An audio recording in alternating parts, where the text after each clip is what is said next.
आपका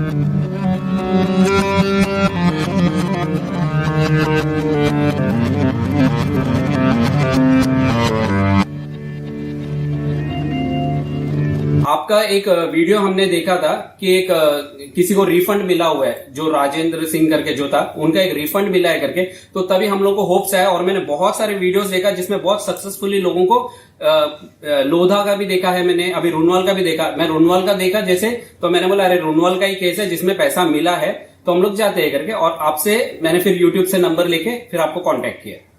करेक्ट। वैसे और आज रुनवाल का कहना है कि देवदास आचार्य, क्योंकि देवदास आचार्य ने मुझे कांटेक्ट किया और क्योंकि देवदास आचार्य अपने 6.7 लाख वापस चाहते हैं, तो रुनवाल का कहना है कि ये 400 BC है।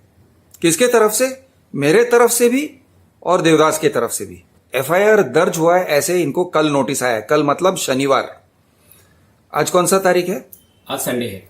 आज संडे दिसंबर 19 है। दिसंबर 21 को उन्हें पुलिस स्टेशन में बुलाया है। संभावना है कि उन्हें अरेस्ट किया जाएगा, उन्हें पुलिस कस्टडी में लिया जाएगा, उन्हें जुडिशियल कस्टडी में लिया जाएगा और उनके साथ मारपीट होगा। और ये तो एकदम निश्चित है कि इसलिए क्योंकि उनके अगेंस्ट FIR हुआ है, तो उनका इज्जत का तो पूरा किरकिरा हो गया। डिफेमेशन की बात कर रहे हैं ना, तो डिफेमेशन की बात करते हैं। तो रुनवाल ने उनके इज्जत का तो पूरा किरकिरा कर दिया। पुलिस उनके घर पे जाएंगे, उनको लेके जाएंगे, अरेस्ट होने के चांसेस हैं, या फिर उनको बार बार पुलिस स्टेशन में बुलाएंगे। यानी पुलिस के लफड़े में फंसा दिया है। अभी रुनवाल ने उनके पैसे लिए 6.7 लाख। अभी इतने साल में कितना इंटरेस्ट हुआ होगा मैं नहीं जानता हूं। और ये है दोस्तों अफोर्डेबल सेगमेंट, अफोर्डेबल, गरीबों का घर। गरीबों को वो लोग बुला रहे हैं रुनवाल माई सिटी में फ्लैट लेने के लिए, और इस टाइप का बर्ताव कर रहे हैं। मैं चाहता हूं कि जब भी आप रुनवाल माई सिटी में जा रहे हो, देवदास आचार्य का चेहरा और उनके वाइफ का चेहरा आपके नजर के सामने आना चाहिए। ये है रुनवाल माई सिटी के ब्रांड एम्बेसडर। आप कितना कमाते हो देवदास? महीने में कितना कमाते हो? काम भी ठंडा है, बहुत काम भी नहीं है बहुत। फिर भी 20,000 के आसपास है। 20,000 के आसपास कमाते हैं। बच्ची को स्कूल में डाला है? डाला है। कितना होता है खर्चा बच्चे को स्कूल में भेजने का? 4,000 फीस भरा है। बाकी स्कूल में ज्यादा फीस था, इसके लिए ज्यादा, बाकी स्कूल में भर नहीं, पैसा नहीं था। आप रहते कहां पर हो? चौल में रहते। चौल में रहते हैं।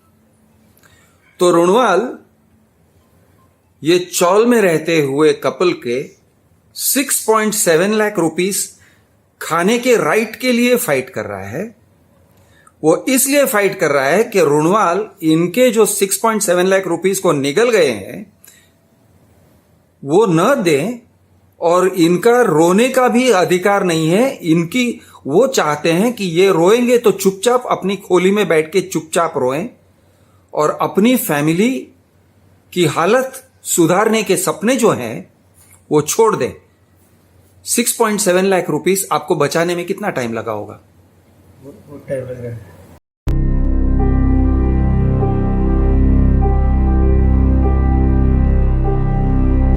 नमस्कार दोस्तों, मैं हूं कृष्ण अर्बन नक्सल, और आज मैं आपको इंट्रोड्यूस करने जा रहा हूं रुनवाल माई सिटी के नए ब्रांड एम्बेसडर से, यानी कि देवदास आचार्य और उनकी वाइफ निरीक्षा आचार्य और उनकी छोटी सी बच्ची जो सोई हुई है, 7 साल की बच्ची है। और कारण यह है कि वो एक कस्टमर हैं जो बिल्कुल ही अफोर्डेबल हाउसिंग के कैटेगरी में आते हैं। अफोर्डेबल मतलब ऑर्डिनरी लोग, गरीब लोग जो कुछ और अफोर्ड नहीं कर सकते हैं, उनके लिए बनाया गया हाउसिंग, उसको कहते हैं अफोर्डेबल हाउसिंग। और रुनवाल ने उनके साथ क्या बर्ताव किया है, देवदास के साइड में बैठे हुए हैं उनके कजिन लोकेश आचार्य, हमेशा साथ में रहते हैं। और कई बार ऐसे होता है कि देवदास खुद कुछ एक्सप्लेन नहीं कर पाते हैं, तब जाके लोकेश बात को क्लैरिफाई कर देते हैं। तो दोस्तों, देवदास ने 2015 में रुणवाल माई सिटी में घर बुक किया था। उन्होंने टोकन एंड बुकिंग अमाउंट में 6.7 लाख दिया था। रुणवाल ने उन्हें वो घर देने के बजाय आगे के साल में 2016 में उनको बुलाया और कहा कि ये प्रोजेक्ट हम नहीं बना पाएंगे, आप दूसरे प्रोजेक्ट में शिफ्ट हो जाओ। लेकिन उन्होंने ये नहीं बताया कि उनका जो पेमेंट शेड्यूल है वो और टाइट हो जाएगा। 2016 में उन्हें बताया गया कि जल्दी से आप 4.4 लाख का पेमेंट करो। वो नहीं कर पाए और रुणवाल ने उनका अमाउंट जब्त कर लिया, 6.7 लाख। दोस्तों, ये सब मैं पहले आपको बता चुका हूं। हमने एक वीडियो पब्लिश किया था जहां पे मैं लोकेश और देवदास तीनों कॉन्फ्रेंस कॉल में हैं और हमने ये सब डिस्कस कर लिया है। लेकिन आज मैं आपको इसलिए बता रहा हूं क्योंकि रुणवाल ने देवदास के ऊपर एफआईआर किया है। जो एफआईआर दर्ज हुआ है वो एफआईआर किसके लिए है? 420, सेक्शन 420 चीटिंग, सेक्शन 500 डिफेमेशन और section 34 working with common intent, यानी किसी क्रिमिनल काम के लिए किसी और के साथ काम करना। अब ये किसी और कौन है? वो मैं हूं, ठीक है। यानी मेरे साथ जो वीडियो बनाया और वो अपने पैसे वापस लेना चाहते हैं। रुणवाल ने हमारे ऊपर डिफेमेशन का सिविल सूट तो डाल ही दिया है। अब वो उन्होंने एफआईआर दर्ज कर दिया है और दर्ज करके कह रहे हैं कि डिफेमेशन भी किया है, यानी मानहानि भी किया है और चीटिंग भी किया है। और चीटिंग क्या है? चीटिंग ये है कि वो 6.7 लाख जो इन्होंने रुणवाल को दिया था 2015 में, उसको वापस लेने का प्रयास कर रहे हैं।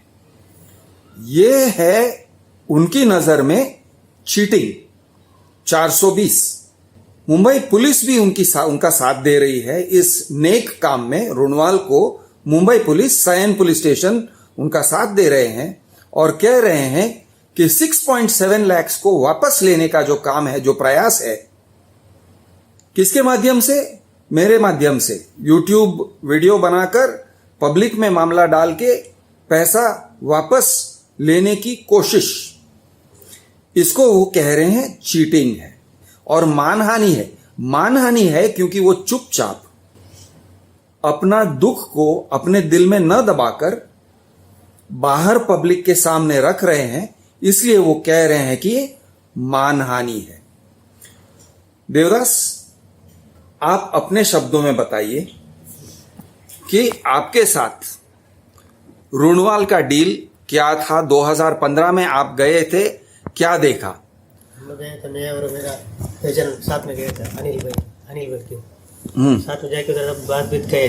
मैं और मेरा वाइफ गए थे पहले बार, जाके बात बीत देख के आया, सब बात करके वो लोग बताया इधर वो ये होने वाले हैं, गार्डन होने वाले हैं, सब हॉस्पिटल बनने वाले, सब बताया था पहला।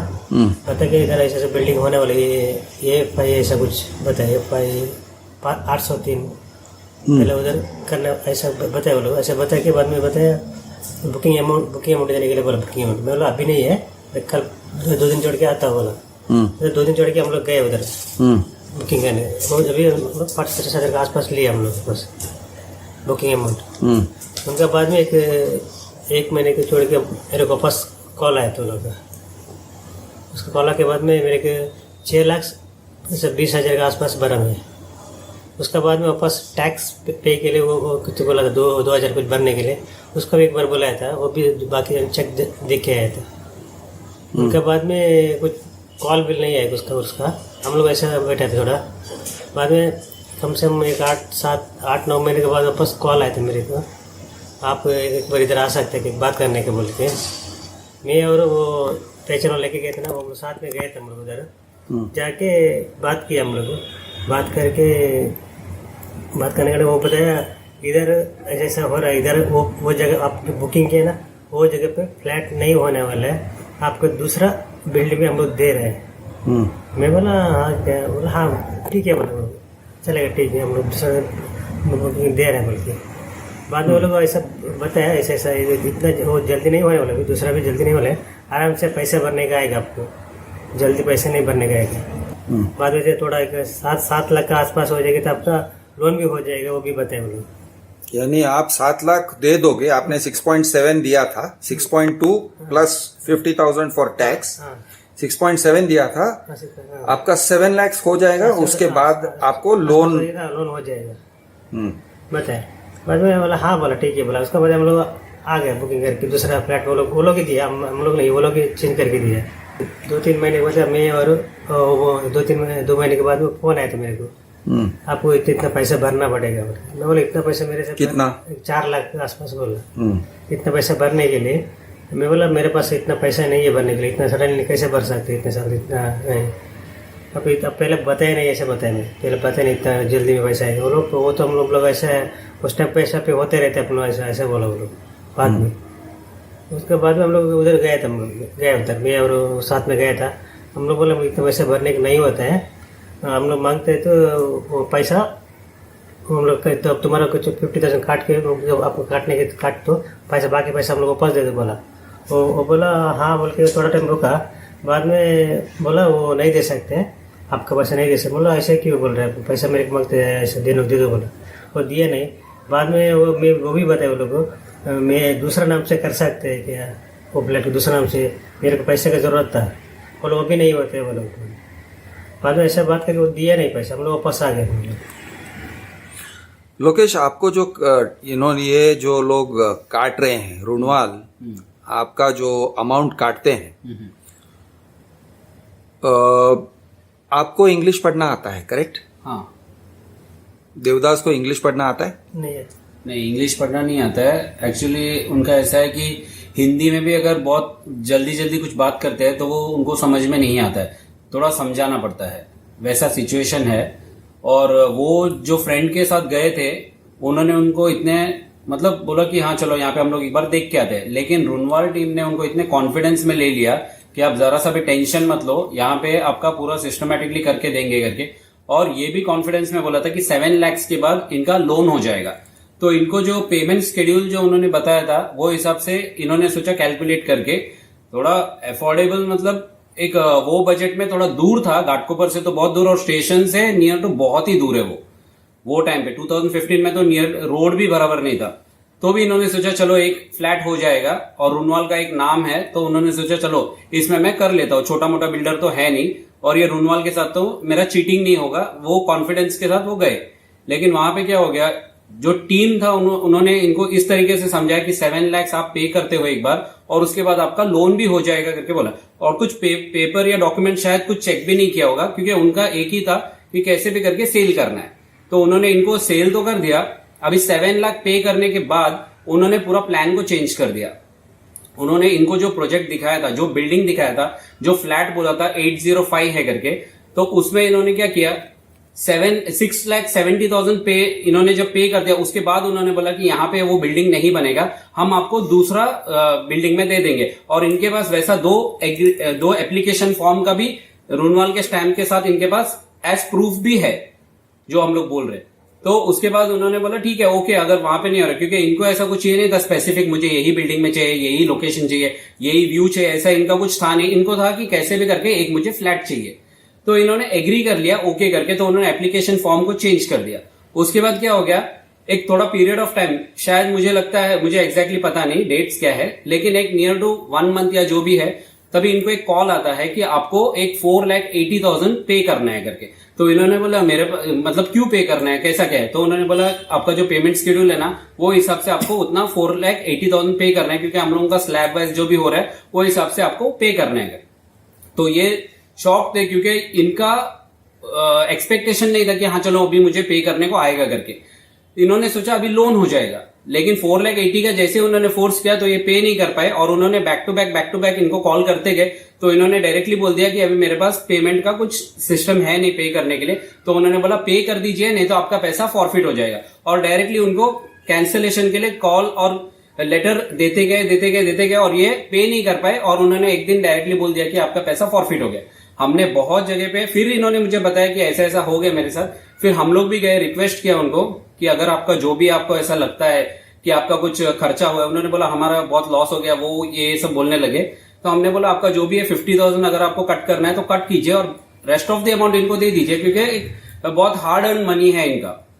फिर भी उन्होंने कुछ ये नहीं किया। फिर उसके बाद क्या हो गया, हमने एक और बार गए और हम लोग ने एक ऑप्शन के साथ गए उनके पास ये बोलने के लिए कि अगर वो फ्लैट किसी और के नाम पे आप ट्रांसफर करके दे देते हो, क्योंकि आप लोगों को पैसे से ही मतलब है, तो अगर आप ट्रांसफर करके दे देते हो तो वो बंदा पे करेगा और आगे उसके नाम पे आप लोग चेंज करके दे दो, क्योंकि एग्रीमेंट बना हुआ नहीं था, सिर्फ एप्लीकेशन पे था। लेकिन उनको सिर्फ पैसा लेना था तो उन्होंने वो भी टर्म्स है, वो भी वैसा भी नहीं होगा, ऐसा भी नहीं होगा, टोटली करके उन्होंने सीधा इनको बोल दिया कि आपका पैसा मिलेगा ही नहीं। बहुत टाइम से बहुत जगह पे ट्राई करके कुछ भी नहीं हुआ और होप्स भी छोड़ दिया था उन्होंने। अभी उनका कंडीशन बहुत ये है क्योंकि वो एक कारीगर जो बोलते हैं ना, वो वैसा टाइप के काम करते हैं, ऐसा फिक्स उनका इनकम नहीं है, काम आएगा तो वो करेंगे, वैसा टाइप का है। अभी रुणवाल का ऐसे कहना है कि उन्होंने आपको टर्म्स एंड कंडीशंस में बताया था कि वो आपका जो भी पैसा है वो ले लेंगे। वो टर्म्स एंड कंडीशंस कौन से भाषा में था? बोलो उसमें इंग्लिश में लिखा था। आपको इंग्लिश आता है क्या? इंग्लिश नहीं आती, पढ़ने की नहीं आती। उन्होंने आपको समझाया क्या? नहीं समझाया, इधर साइन मारो बोला, उतना और कुछ नहीं बोला हम लोग। पढ़ने के लिए वो इतने छोटे छोटे अक्षर में अपने मालूम नहीं गिरते थे। अभी आपको पढ़ने को नहीं आता है, इंग्लिश पढ़ने को नहीं आता है, मेरे जैसे लोग पढ़ भी लेंगे ना एक बार में पढ़ के समझ में नहीं आता है। और पहले बार वो दिया था, पीछे का कॉपी भी नहीं दिया हम लोग। अच्छा, आपको उसका कॉपी भी नहीं दिया पीछे। और वो कह रहे हैं कि पैसा जब्त कर लेते हैं बिकॉज आपने वो टर्म्स एंड कंडीशन को साइन किया है,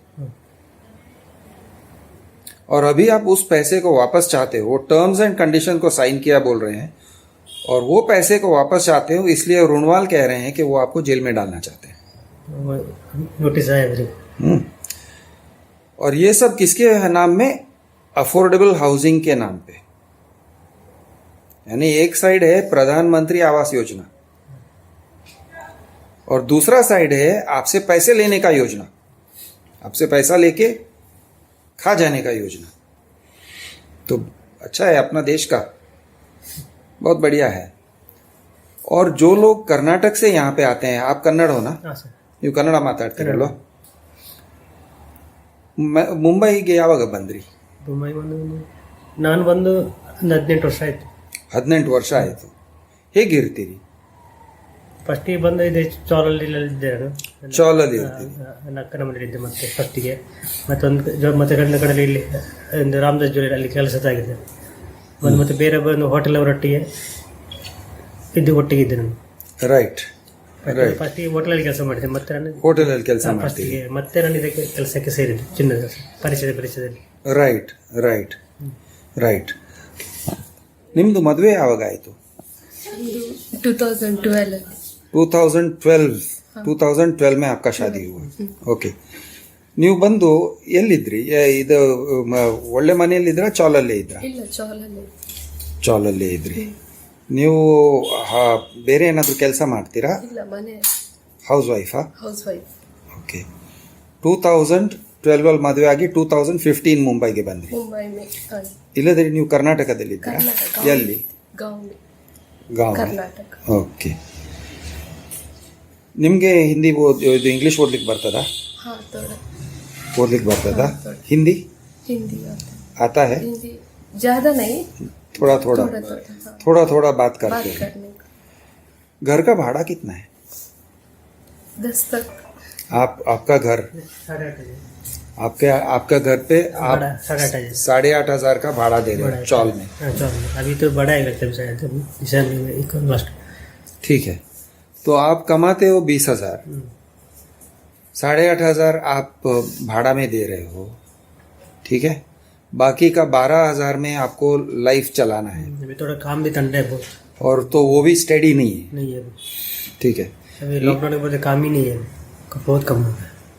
लेकिन ये कंडीशन में आप जब घर लेने जाते हो तो आपका पैसा जब्त कर लेते हैं, आपका लाइफ सेविंग जो भी था जिससे आप अपना सेफ्टी मेंटेन कर सकते थे, आपका फैमिली का सेफ्टी मेंटेन कर सकते हो। बच्ची बीमार हो जाए, आप बीमार हो जाओ, तो आपको जो मेंटेन करने के लिए एक सेफ्टी का बफर चाहिए। पैसा ही तो हमारा सेफ्टी है ना, कुछ कर सकते हैं, किधर भी डॉक्टर के पास जा सकते हैं। अभी आपके पास कोई लाइफ सेविंग है बचाने के लिए? घर में बीमारी होगा तो क्या हो सकता है? मतलब घर में अगर बीमारी हुआ तो अभी मम्मी डैडी से मांगना पड़ेगा, रिलेटिव से मांगना पड़ेगा, किसी से भी। किसी से मांगने की नौबत आ जाएगी। तो कॉन्ग्रेचुलेशंस रुणवाल से मैं ये कहना चाहता हूँ, ये है आपके ब्रांड एम्बेसडर, जिसका आपने ये हाल बना रखा है कि आज कोविड के समय में अगर वो बीमार हो जाएं तो उन्हें किसी के सामने हाथ फैलाने पड़ेंगे, क्योंकि उनके पास उनकी लाइफ सेविंग नहीं है। वेरी गुड वर्क रुणवाल, आप बहुत सही जा रहे हो, बहुत सही देश की सेवा कर रहे हो। मैं आपको धन्यवाद देना चाहता हूं। दोस्तों, ये हैं रुणवाल माईसिटी का चेहरा, देवदास आचार्य। जब आप रुणवाल माईसिटी में जाते हो या उनके सेल्स ऑफिस में जाओगे तो देवदास आचार्य का चेहरा याद रखिए, उनकी वाइफ का चेहरा याद रखिए, उनकी बच्चे की सूरत याद रखिए